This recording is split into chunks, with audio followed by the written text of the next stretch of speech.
Now, Louis Zamperini, I mean, when I was watching the film, he really was battling with a lot of dark demons in his life, right? Mm-hmm. Yeah. Tell me about how you, first of all, as you learned more about him, how do you emulate that? How do you act that out? Because, again, there must have been some sort of internal process that you had to go through. Absolutely. Well, every actor is different in kind of the way that they access stuff. Acting is so funny to me because it has this air of this kind of mythical air to it. And when people talk about it, everybody has different methods and different techniques and all this stuff. And for me, it's really important to find a connection, to find something where I kind of look at it like a music producer. You know, you have a board, and forgive me because I'm not a music producer, but I'm just going to use this analogy. You have a board, and if you can turn up the treble and drop the bass and add, turn up the vocals, and so you kind of have this combination, and it works. That is your vision. So with acting, for me, it's a similar kind of mix. But you look at a character and you say, okay, so I have all of these ingredients, and we all do. We're all made of the same stuff.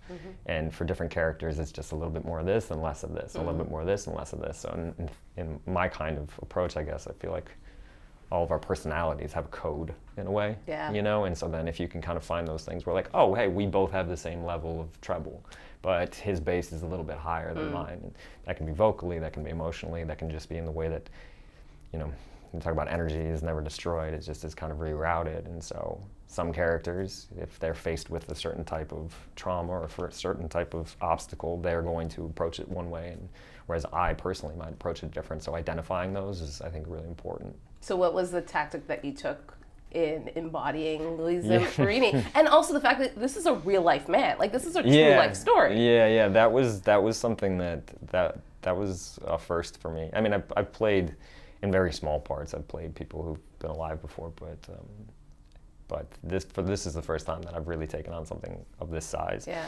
And getting to know his story, like through the book, and also just through the other outlets that are available, because unfortunately, obviously, he passed away before we made our movie. But then also speaking to his family, speaking to his kids, and trying to understand him a little bit, because our film takes place in, I think, probably the darkest time in his life.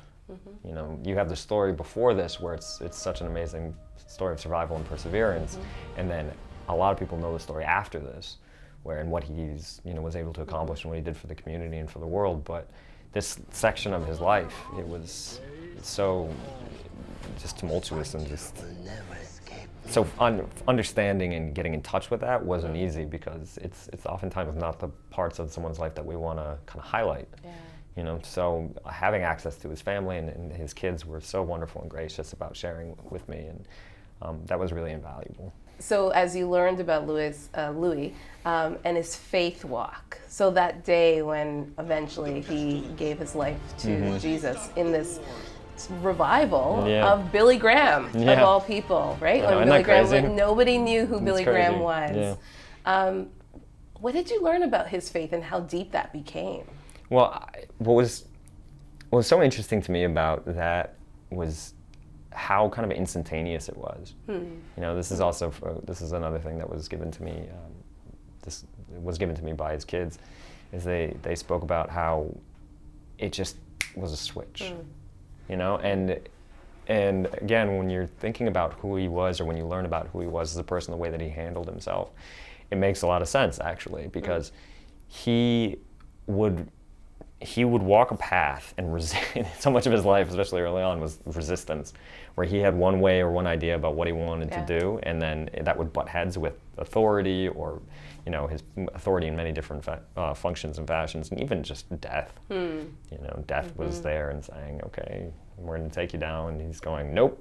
He was pretty stubborn in that way.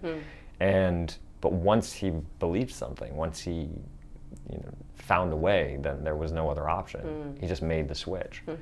So that kind of, I guess, tenacity and character is something that I really admire, and something that I try to live up to in some semblance, on a daily basis. Pretty imperfectly, but I try. And when you were shooting the film, when was that? When were you shooting the film? So that was fall of 17. Okay. Yeah. So, and then shortly after, Billy Graham Billy Graham passed away. Yeah. Yeah. So I know that Will Graham plays his grandfather. Yeah, he was great too. It was in really, the it movies. was really pretty amazing like? to watch him. Yeah. Well, again, you're playing somebody who was Right. alive, and then Will's playing his grandfather, who just shortly after passes away. Yeah. Well, it's interesting to me.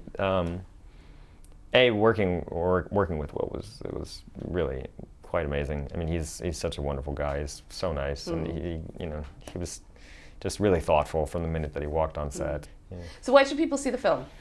I really think that this section of his life is just as valuable to experience because it speaks to us on a different level, on a different human level. Just that we can all relate. Every human being can relate to waking up days and just going, I don't know what's going on. I've lost all semblance of control, or whatever control that we think we have. And that's something that the more that we see and experience other people's ability to handle those situations, the more that we, develop our own faith in ourselves to be able to do the same thing. And so, awesome.